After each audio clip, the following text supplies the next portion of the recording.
Welcome to Introduction to Vectors. To begin, let's talk about what a vector is. Or, actually, it would be better to talk about the properties that a vector has. So a vector has two things. It has both magnitude and direction.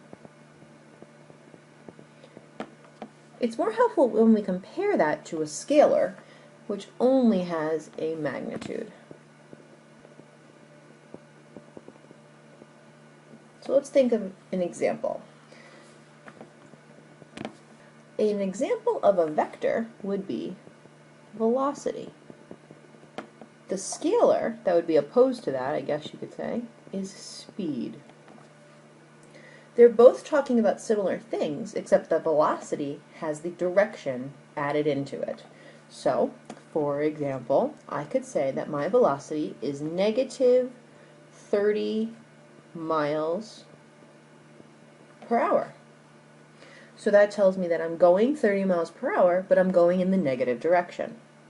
Whereas speed can only be a positive number. So let's say my speed was 60 miles per hour. Right? In my car, I'm looking at the speedometer. The car can tell me how fast I'm going, but it can't tell me what direction I'm going in. So speed can only be a positive number. Another example would be your weight. So how is weight a vector? How does it have both magnitude and direction?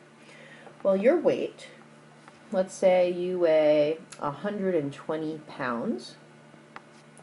That is your weight on Earth. And the force of gravity is constant, and it's pulling you down towards the center of the Earth. So it has that as a direction, the gravity pulling you down, right? And the magnitude being 120. The scalar version of that would be mass. Mass wouldn't change no matter what planet you're on. And we usually measure mass in grams, right? So we could be 1,000 grams. That's regardless of gravity. So let's do some stuff with vectors. So here's our first look at the notation of a vector. So here we're looking at vector r, and see we denote that by the little arrow above the r. And we say that that's equal to 2, negative 3. And that's different than a point. So with a point, we would say that, oh, that's the point 2, negative 3, right, where you'd start at the origin and go 2 to the right and 3 down. Well, with a vector, the starting point is pretty neutral. So let's say we have a starting point. Okay. If I have a vector 2, negative 3, you can think of that as ending up around here. Well, how did I get there? Well, I really went in this direction, right? I walked from the start to the end. But the way I'm thinking of like where that ending wound up is because I went 2 units to the right and 3 units down. Like that. Okay, but on the vector, I'm really only traveling on that diagonal. So what would the magnitude of this vector be? Right, so here's our vector r. The magnitude would be the length of the vector. So how do you find the length of that vector? Well, I would use Pythagorean theorem, right? So we would say that r squared equals 2 squared plus 3 squared. So r squared would equal, what is that? 13, so r would be root 13.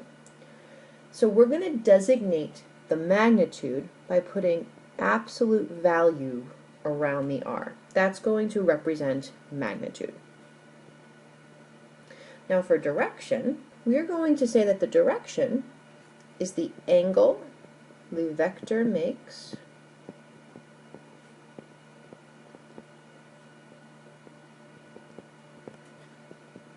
with the positive part of the x. So for instance, let me redraw this. Now we're going to kind of pretend that the starting point is at 0, 0. Right, so there was the start, there was the end. So what's the angle it's making with the positive x-axis? Well, we're going to come all the way around here to get there. Right, and we can't find that giant angle, but we can find that angle, that little reference angle in there.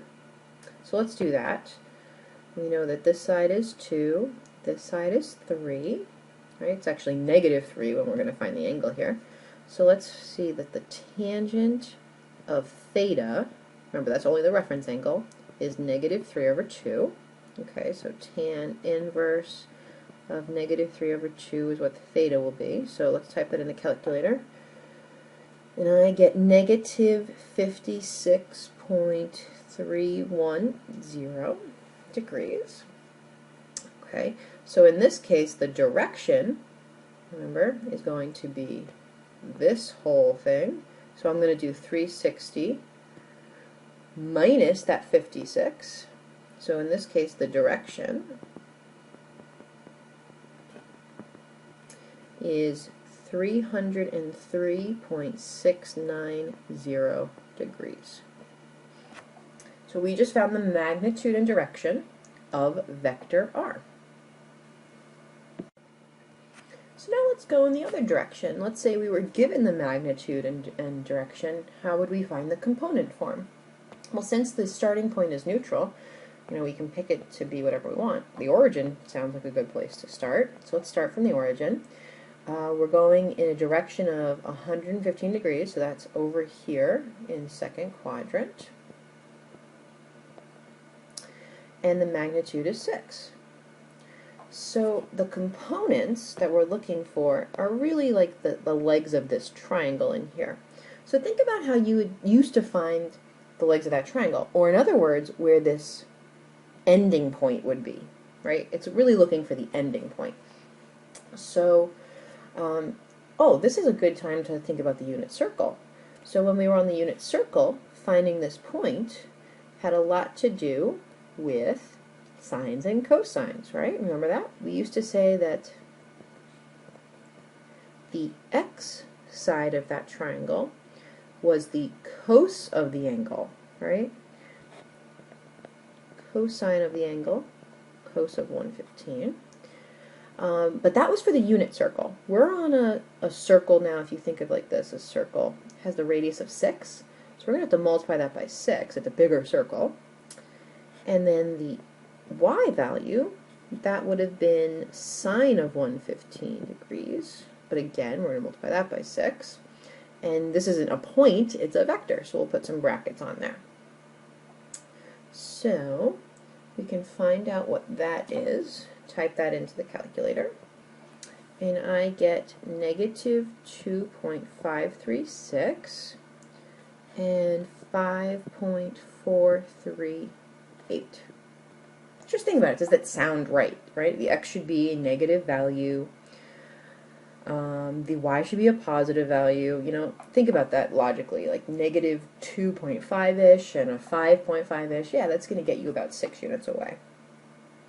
So for the component form, right, this is just in general. So the component form of some vector, I'm going to call it vector v, is always going to be the magnitude of v,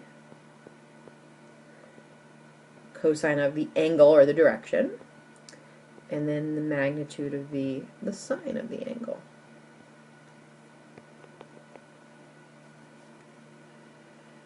All right. So now let's just focus on two special ideas when we're dealing with vectors. The first one being a unit vector. So in math, unit usually means 1, and that's exactly what it's going to mean here. It is a vector with a magnitude of 1. So think about that. It has nothing to do with the direction. So if I think of my starting position at the origin, how could I have a magnitude of 1? Well, I could go this way, I could go this way, this way, this way. Let's just list those to start with. So the first one would be 1, 0, 0, 1, and then -1, 0, and 0, -1. Right? Those are kind of the obvious ones. Oh, but I could also go this way, or this way, or this way, or this way. So we're really talking about the points on the unit circle, right? But in terms of vectors. So think about how in class you might come up with another unit vector, right, that isn't directly to the left, right, or up or down. And all it has to do is have a magnitude of 1. So now the other idea would be figuring out if two vectors are actually equal. And like, what would that mean for vectors to be equal? Well, to be equal, a vector and another vector must have the same magnitude and direction. That makes sense, because those are the two components that vectors have. So let's do an example. Let's say that point A is 1, 4, point B is 3, 1, point C is -2, 1, and point D is 0, -2. And I want a vector R to be the vector connecting points A and B. Okay, so that's the notation we're going to use for that. And vector V is going to be the points, or the vector I should say, connecting the points C and D. Now notice when you're writing this notation of a vector, A, B, it actually matters the order in which you write them. So the A is the starting point, the B is the ending point, and this one, C is the starting point, and D is the ending point. So let's see, what would vector AB really look like? Let's draw a picture. So you're at 1, 4, going to 3, 1. So that's your vector AB. And then for CD, C is at -2, 1. And D is at 0, -2. Okay, so we're starting at C, going to D. Right, that was AB, that was CD. Okay, so to find out if they have the same, or if they're equal, they have to have the same magnitude and direction. So let's find the magnitudes. So the magnitude of AB, this leg is 3, this leg is 2.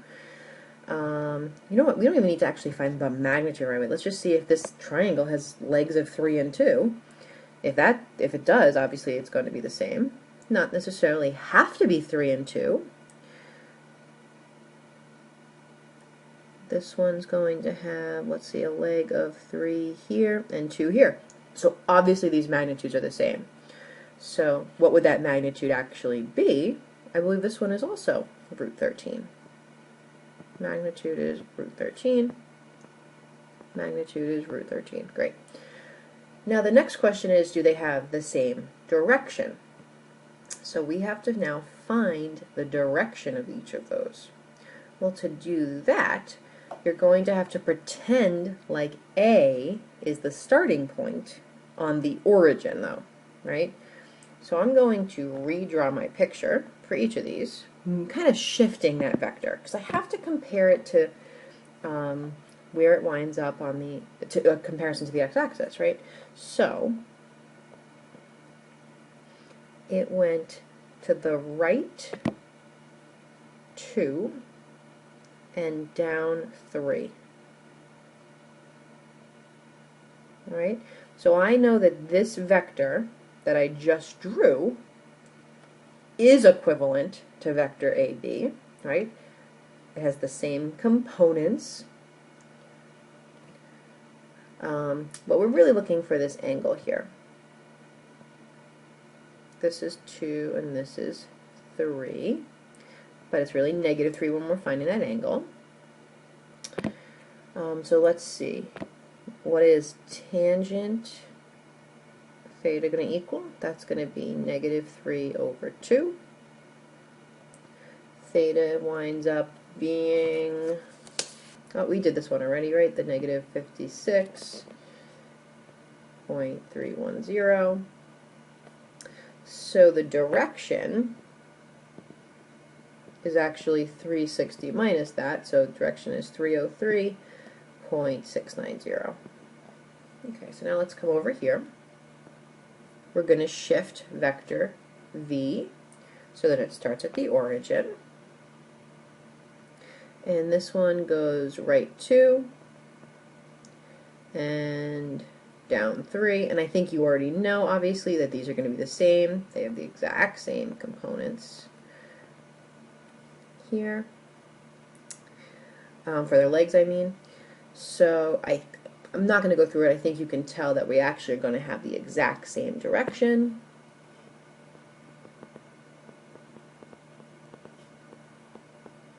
So yes, we could say that AB is equal to vector CD. Now think about this. If I switched vector V to be the vector DC, right, if I switch these around, that's a completely different direction. We note they wouldn't be equal. Quickly, I'm just going to talk about Inj form. It's another type of form for vectors, where I is the unit vector 1, 0, and j is the unit vector 0, 1. So, for an example, if we have vector r, which is 2, 3, it could also be written as 2i plus 3j. The reason being that I is the vector 1, 0, and it's being multiplied by 2. We're going to talk about that in the next slide. And j, the unit vector 0, 1, is being multiplied by the scalar of 3. So this would become 2, 0. This one would become 0, 3. And when you add those vectors together, you get 2, 3. Okay? So all of these notations really mean the same thing. So now let's talk a little bit more about the scalar multiplication I just did and the actual addition of the vectors. So multiplying by a scalar is really simple. Okay, so 3 would be considered the scalar in this question. Obviously we have our component form, -1, 4. You really just kind of distribute the 3, the scalar. So this one would become -3, 12. So what does this mean is happening to the vector when you multiply it by a scalar? So let's think of the vector as starting from the origin, just to make things simple. -1, 4 would look like this. So there's the vector, -1, 4. When you multiply it by a scalar, what you're really doing is multiplying the magnitude by that scalar amount. So it's like taking the length and tripling it. Okay, and that's why we're getting the new vector of -3, 12. And then the other thing we need to talk about is how to add and subtract vectors. So I came up with a bunch of new points here. So what would vector AB be written as in component form? So A is starting at 1, 3, ending at -2, 5. When we add and subtract vectors, it's nice to be in component form, where you think of it as almost starting at the origin. It's almost like shifting this. So I'm going to write it like this. AB really is starting at an x value of 1, going to an x value of -2. That would mean that it went 3 spaces to the left. And then for the y direction, it started at 3 and went up to 5, so it went up 2. So I'm going to say that that's the component form of AB.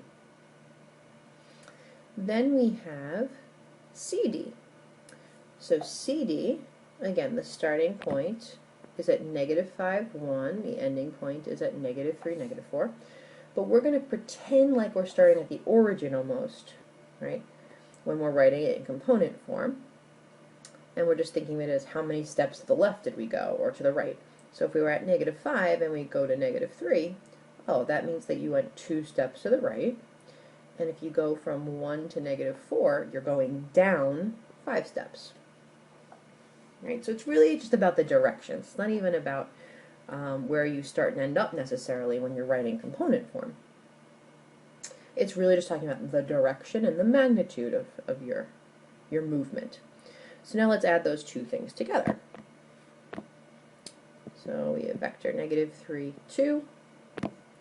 We're going to add that with 2, -5. And it's the exact same idea. We're going to combine the x values. So -3 and 2, that's going to combine to -1. And 2 and -5, that's going to combine to -3. And that is the sum of those two vectors. So just to kind of like get an overarching picture, what that really says is that if you move in the direction of vector AB, then move in the direction of CD, you really could have just done the movement of -1, -3 in the first place. You didn't have to do both of those things. You're just going to wind up in the same place as if you had one vector, -1, -3. Okay, so that was a whole lot of stuff. Hopefully you have seen vectors before in physics. If not, this was your first introduction. It's kind of a crash course, but you're going to have lots of classwork to do practice on and lots of time in class to ask us questions. So try some problems on your own, and we'll see you in class.